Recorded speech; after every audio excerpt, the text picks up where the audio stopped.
Hello students, जैसा कि आप देख रहे हैं मैं एक बार फिर से आपके सामने प्रेजेंट कंटिन्यूअस टेंस का चौथा भाग इंट्रोगेटिव सेकंड टाइप लेकर हाजिर हूँ। आप देख रहे हैं यहाँ पर कि मैंने पहले भी बताया हुआ है आप लोगों को कि इस टेंस की जो प्रेजेंट कंटिन्यूअस टेंस की पहचान है वो ये है कि इनके हिंदी वाक्यों के अंत में रहा है, रही है, रहे हैं, रहा हूँ आदि शब्द आते हैं। और ये देख लेते हैं कि इंट्रोगेटिव सेकंड टाइप की क्या पहचान होती है। तो इंट्रोगेटिव सेकंड टाइप मैंने पहले भी बताया हुआ है कई टेंसों में। तो जैसा कि यहाँ पर लिखा हुआ है कि हिंदी वाक्यों के बीच में क्या, क्यों, कब, कैसे, कहाँ आदि जो प्रश्नवाचक शब्द हैं अर्थात क्वेश्चन वर्ड हैं वो आते हैं, तथा वाक्य के अंत में प्रश्नवाचक चिन्ह अर्थात क्वेश्चन मार्क का प्रयोग किया जाता है। तो आइए स्ट्रक्चर पर नज़र डाल लेते हैं। तो जैसा कि आप देख रहे हैं यहाँ पर सबसे पहले हम लिखते हैं क्वेश्चन वर्ड, उसके बाद लिखते हैं helping verb is, am, are, वो भी सब्जेक्ट के अनुसार अकॉर्डिंग टू द सब्जेक्ट हम जो है हेल्पिंग वर्ब का प्रयोग करते हैं। सबसे पहले क्वेश्चन वर्ड लिखेंगे जो प्रश्नवाचक शब्द हिंदी वाक्य में आया होगा उसकी इंग्लिश। तो उसके बाद हेल्पिंग वर्ब का according to the subject use करेंगे। उसके बाद लिखेंगे सब्जेक्ट, उसके बाद मेन वर्ब की आईएनजी फॉर्म और फिर ऑब्जेक्ट। तो आइए रूल्स पर नज़र डाल लेते हैं एक बार।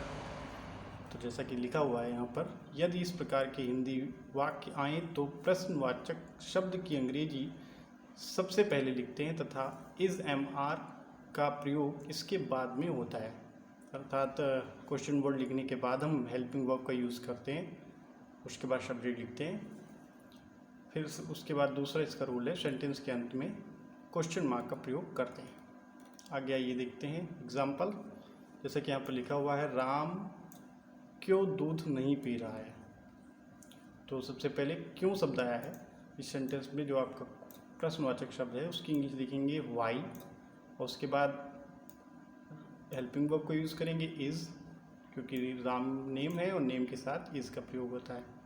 फिर नहीं शब्द आया है तो नॉट, और फिर आईएनजी फॉर्म मेन वर्ब की है ड्रिंकिंग, और उसके बाद आपका ऑब्जेक्ट मिल्क और क्वेश्चन मार्क अवश्य लगाएंगे लास्ट में। अगला सेंटेंस जैसा कि आप देख रहे हैं लिखा हुआ है कि वह क्रिकेट कहाँ खेल रहा है।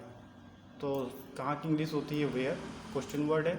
उसके बाद हेल्पिंग वर्ब इसका प्रयोग करेंगे, उसके बाद सब्जेक्ट ही, और फिर मेन वर्ब की आईएनजी फॉर्म प्लेइंग, और उसके बाद ऑब्जेक्ट ऑफ का जो है क्रिकेट। उसके बाद आइए देखते हैं अगला सेंटेंस लिखा हुआ है जैसा कि आप घर कब जा रहे हैं। तो सबसे पहले लिखेंगे कब की इंग्लिश क्वेश्चन वर्ड की व्हेन, और फिर हेल्पिंग वर्ब आर, क्योंकि सब्जेक्ट यू है तो यहाँ पर सब्जेक्ट यू है इसलिए आर हेल्पिंग वर्ब को यूज़ होगा। यू लिखेंगे सब्जेक्ट, उसके बाद मेन वर्ब की आईएनजी फॉर्म, और उसके बाद लिखेंगे होम। उसके बाद अगला सेंटेंस आइए देखते हैं जैसा कि लिखा हुआ है कि उसके दोस्त कैसे खेल रहे हैं। तो सबसे पहले लिखेंगे हाउ क्वेश्चन वर्ड, उसके बाद आर हेल्पिंग वर्ब, और फिर सब्जेक्ट का यूज़ करेंगे, और उसके बाद मेन वर्ब की आईएनजी फॉर्म, इसमें ऑब्जेक्ट नहीं है। अगला सेंटेंस जैसा कि आप देख रहे हैं यहाँ पर लिखा है कौन खाना नहीं खा रहा है। तो सबसे पहले लिखेंगे हु, क्योंकि कौन शब्द आया है क्वेश्चन वर्ड है। उसके बाद देखेंगे इसमें कि सेंटेंस में आप देख रहे होंगे कि कहीं आपको सब्जेक्ट नहीं मिल रहा है। देखिए सब्जेक्ट कौन, जो भी सेंटेंस होते हैं कौन शब्द से, उसमें सब्जेक्ट नहीं होता। तो उसमें सब्जेक्ट क्या करते हैं कि सब्जेक्ट हम नहीं लिखते हैं, तो यहाँ पर सब्जेक्ट नहीं लिखेंगे, उसकी हेल्पिंग वर्ब लिख देंगे इज़, उसके बाद नहीं शब्द आया है नॉट। अब इसके बीच में सब्जेक्ट आप नहीं लिखेंगे, फिर मेन वर्ब की आईएनजी फॉर्म, और उसके बाद ऑब्जेक्ट। अगला सेंटेंस लिखा हुआ है हम कौन सी किताब नहीं पढ़ रहे। तो जब भी कौन सी या कौन से आए तो आप क्या करेंगे, उसके बाद जो भी नाउन आएगी उसको साथ में ही लिखते हैं। ये इस क्वेश्चन वर्ड की पहचान होती है।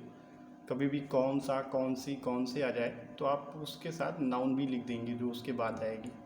तो यहाँ पर जैसे कि कौन सा, कौन सी, कौन से की इंग्लिश होती है विच, तो उसके साथ नाउन आया है किताब इसलिए बुक लिख देंगे। तो ये पूरा सेंटेंस बन जाएगा, पूरा एक वर्ड बन जाएगा विच बुक। उसके बाद हेल्पिंग वर्ब लिखेंगे आर, और उसके बाद लिखेंगे सब्जेक्ट वी, और उसके बाद जैसे कि आप देख रहे हैं नहीं शब्द आया है तो नॉट लिख देंगे, उसके बाद लिख देंगे रीडिंग मेन वर्ब। अब इसका ऑब्जेक्ट पहले लिख चुके हैं इसलिए अब नहीं लिखेंगे। तो इस तरह से में आपके एग्जाम्पल समाप्त होते हैं। और आइए अब चलते हैं होमवर्क पे। तो ये आपके लिए बच्चों होमवर्क है, आप लोग इसको करिए। इसमें किसी भी प्रकार की प्रॉब्लम होती है तो आप हमें कमेंट कर सकते हैं। दूसरी चीज़ ये है कि आप लोग पढ़ते रहिए मन लगाकर और ध्यान देकर पढ़िए, क्योंकि जो टेंस हैं वो बहुत इम्पॉर्टेंट होते हैं इंग्लिश नॉलेज में। सबसे मेन चीज़ें यही हैं। और दूसरी चीज़, आप लोग घर पर रहें, सुरक्षित रहें और स्वस्थ रहें और अपना ख्याल रखें, अपने बड़ों का ख्याल रखें। और अगर आपको मेरा ये वीडियो अच्छा लगा हो तो मेरे चैनल को सब्सक्राइब कर दें, और ताकि आपको मेरी वीडियो सबसे पहले मिले, कोई भी वीडियो आपसे मिस ना हो। और इसी के साथ बहुत बहुत धन्यवाद। Thank you so much.